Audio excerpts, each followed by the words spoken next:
Hope you're doing good. Micah back on the video. Back here to talk about One UI 7 beta that we have for our Samsung Galaxy Z Fold6. Now, my first video, it was kind of touching on a lot of the small things, some of the little things that we had or that I had immediately noticed about this update, something that I appreciated for sure.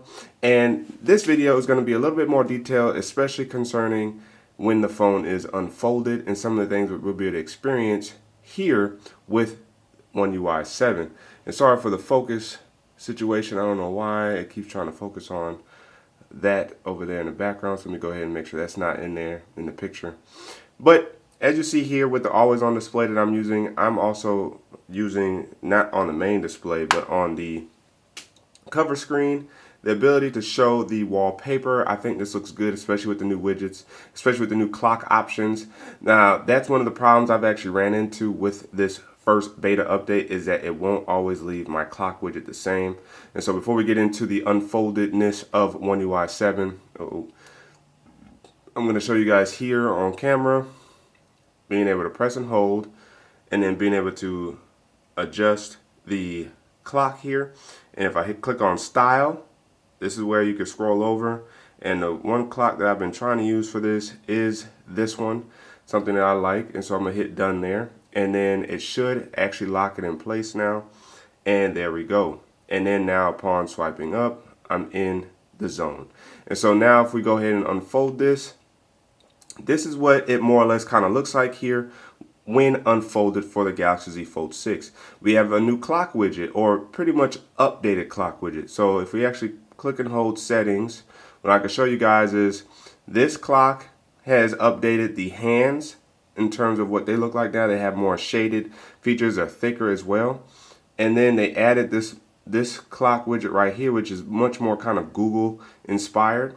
And then you have this one where I like this one a lot. It's got more of like a would it be a hexagonal shape? So I like that right there. Yeah, that would be hexagonal. Yep. And then what I'm gonna do is I'm gonna hit save. And so now I have that clock there. The other thing you can do with the clock is if you click on settings again, you can come down here and you can match your phone settings. You can go light or dark. Right now I'm matching the phone settings, and that's why it's in light mode right there. Something that I definitely like about these widgets is that they are also resizable, and given the padding and the spacing as you see here, you get more of a feel for the phone being unfolded the way they redesigned the widgets as a whole. And you see we got a new weather widget here, which when expanded in this way, you get an animation of the current weather conditions, the climate, what's going on with the temperature, and then you can choose to have a forecast or not. And if you press and hold on this and go into settings, you can also then come in here and change this from a daily forecast to an hourly forecast if you wanted to. And so here you can see by the hour the climate changing. I like the daily forecast, however. You could choose to have a background or not. If I eliminate it, it's gone. If I click on it, it's back. You can match phone settings if you wanted to. And just like that, you're able to fully customize the widget to more of your liking, which is what I like. Here with the Samsung Health widget, you have match phone settings and you have the transparency option.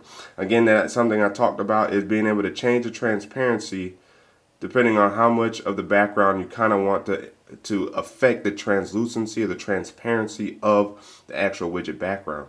So by me hitting cancel, I'm going to leave it where I already had it at. And then you have the battery widget right here, which looks clean. And then you have a clock widget right here that I use along with my Apple Music.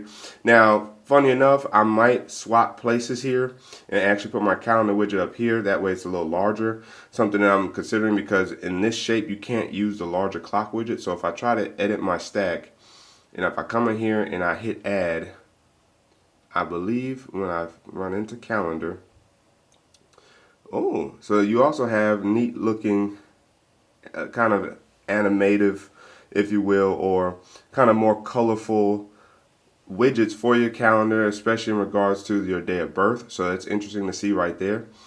And then, oh, okay, so maybe I can add my month after all. See, I wanted to add something like that, and you can actually do a double month, which is also pretty nice. So I'm going to see if it'll let me do that. Oh, I like that as well. See, that's the main one that I actually want to add to it. I might do so. I also like that one where it's just kind of like straight to the point. So that's pretty good there. So let's see if I try to add one of these, what will it do? Because in that spacing, it does seem like it's a little small, right? So let's say I want to go with the double month. If I hit add, it really just adds the month, which is completely fine with me. If I hit add again, and we come back in here to calendar, and I swipe down, let's see what this one looks like as well. Oh, okay. So that's what it looks like enlarged. So enlarged, that's what that looks like right there. Now that probably looks better, smaller, but this is the one I really like because it just gives me the date just so. So that's something I may actually use instead of this one. So if I want to, I hit edit stack, and if I want to, I just get rid of this one. And then I'm good to go. I'm gonna get rid of this one as well. Press and hold, swap places. That way this one knows that's boom, just like that, and we're set. So that's a way for you to customize your widgets.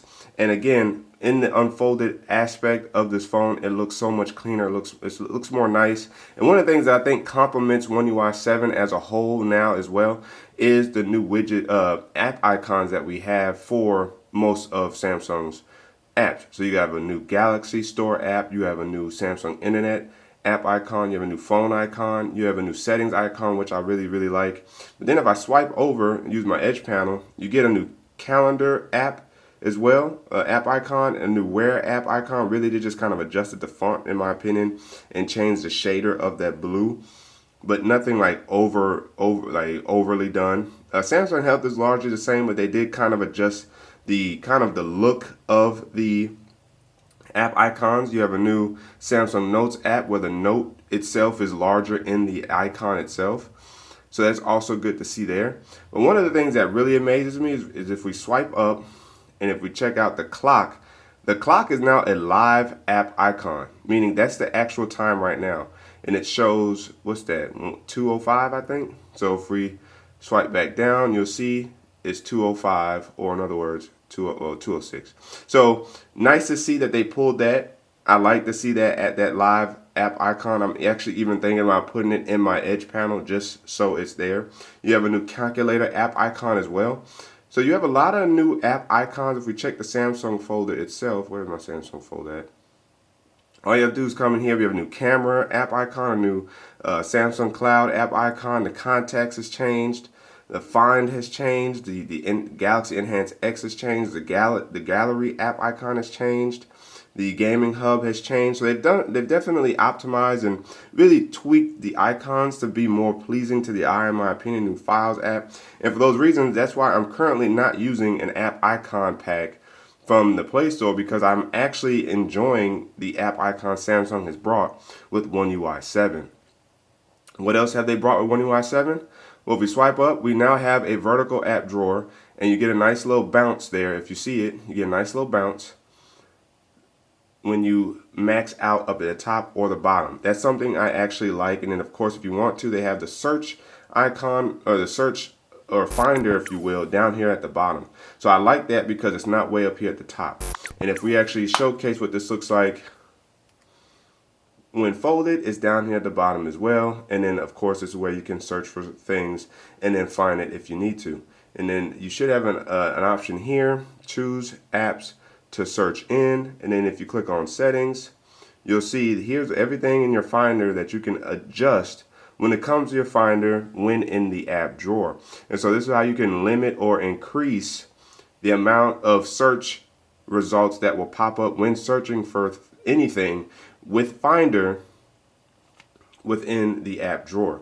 So that's something I wanted to show you guys there, and it's nice to see that we finally have the vertical app drawer. Now, I might still keep my folders just so everything's more accessible, but I like the fact that we have app drawers now, and it makes so much more sense finally in the world of Android on Samsung having a vertical app drawer. Now, one of the things I also discussed was the notification shade here. Now, if you want to change some of this, of course, you come in the notification setting that they have here at the bottom, and then you can adjust what apps actually provide notifications, so that way you don't always get bogged down by notifications. But let's say, as you see, I just swipe anywhere, right? It doesn't matter. I just swipe anywhere. You want to swipe from the corner to bring notification down. You swipe from the right, you bring your quick settings down. Well, if you actually swipe down and you want to get your notifications, all you have to do is swipe over, and here they are. And as you see, it looks larger. I like the blurred background where it's not excessive, it's not extra. It's actually just right in my opinion, because you still get to see to some degree a level of the background, but it still allows you to focus on your quick settings and what you want to do. And of course, if you want to, you hit the edit button right here, and now you can actually rearrange everything in the unfolded state or the folded state, depending on you. And if you want, you just move it around just like that. And then when you're done, you hit done. Or if you want to actually adjust some of this, you click panel settings up here in the top left to actually adjust what is visible. So let's say I click up here into panel settings, and if you want, you can return it back to normal, which is the together, right? And together, and you swipe down from the top right corner of the screen to open the quick settings panel. Swipe down from anywhere at the top to access the notification panel. And now I like separate because it adds a little bit more focus as to what I actually want to access, and all I have to do is swipe to the right, or basically swipe to the left to access my quick settings if I wanted to. Here, if you want your multi-sim info to show, you can, or if you don't, you could do don't show. And now when I back out, or just select back, now it's gone, and now I just have that up at the top, which is my Wi-Fi and my Bluetooth. And then I have my quick grid right there, my brightness and my volume rocker right there. I have my basically now playing, if you will, right there. And then my smart home accessibility features right there, smart view, and my actual mode that I'm in. And then once I hit done, I just hit done up at the top, and now it's more clean. Now having the multi-sim actually add more layers to it, but I'm actually fine with it this way because I don't ever really interact with it. But it is cool to see and have, so that's something that I could adjust on the fly at any time. And then if you want to access more of your quick grid, you just swipe down on that little bar to see what you have going on there, and then swipe back up when you're done, and then swipe back up, and you're done. One of the things that's actually neat is now playing. So what I'm going to do is actually use some music I was just playing. I'm going to select that, and then now that it is playing, and what is it playing? Migos. So now that the player is right there, if I swipe up, you're going to see it in the corner up here. This is kind of like the mini now playing bar, or the now bar in the notifications. And if I select it, it's going to pop it up just so. And then, of course, I could select out of it if I wanted to. Now, if I actually go here, you see it on the always on display. It is down here at the bottom. And if I click on it, double tap on it, if you will, now you see it will actually consume your lock screen. And then you could tap out if you wanted to. Now, if you wanted to see it like so, you click on it, and you still, again, can have it consume your lock screen if you wanted to, where you can interact with the media output, your current playlist, or whatever you're doing. You can shuffle it, you can change the song, you can favorite the song. I guess it also depends on what media player you're using right now. Again, like I said, I'm using Apple Music, and I thought I could access my Edge panel. But that's what's nice about Nowbar. Now, here's the thing that I've also noticed is that Nowbar doesn't always stay there. Right now, it's just the first beta, and right now it's been finicky with allowing multiple media apps to actually be down there, where I would imagine you should be able to cycle through some of them. So even if I show you in the closed state, see how it's not here right now because I haven't played it and played anything, like, and that was just what, 30 seconds to a minute. If I hit play and I let it go again, I click out, it's down at the bottom. I open up, I click on it. It looks good, definitely in the folded state. So that's something I also wanted to highlight for you guys. And one of the last things I wanted to talk about briefly in this video was the new settings or features that we have with the phone app.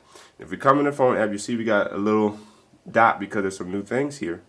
If we click on that and we click on settings, you now see, you notice in the unfolded state, it doesn't overly consume.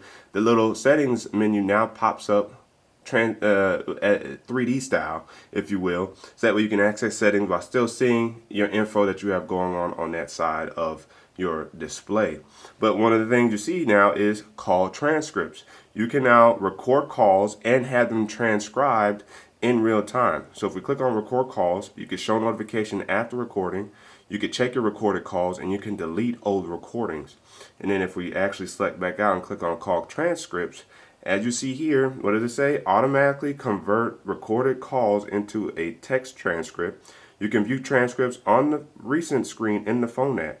And then of course check your terms and conditions, the language, and of course it will reference you to check out more Galaxy AI features. And so Galaxy AI is definitely involved with the transcription of calls, of recording calls, and that's some things that you get to play around with on your phone to see if that's something that you actually want to use and or experience, because you never know when having to record a phone call comes in handy. And so that's something I wanted to show you guys as well, because that's something that's very exciting, is the amount of versatility that we now have at our fingertips with the One UI 7 on our Galaxy Fold devices. So let me know down in the comment section below what you guys think about One UI 7 so far. I'm still just kind of touching the beginnings of what we have going on with the Galaxy Z Fold6, and this is still just the first beta. So let me know down in the comment section below, again, what you guys think. But again, as always, if you guys haven't already, make sure to hit the like button, subscribe to the channel, hit the notification bell, it's all free. That way you know it's our videos, so you and I can sit back, check, see who's cracking. And don't forget to hit that super thanks button down there by the like and dislike button, Cash App and PayPal, and check the channel out for all the videos available to you. That's way to keep tech fresh and alive on this channel. So, Micah signing out, and until the next video, wait for it.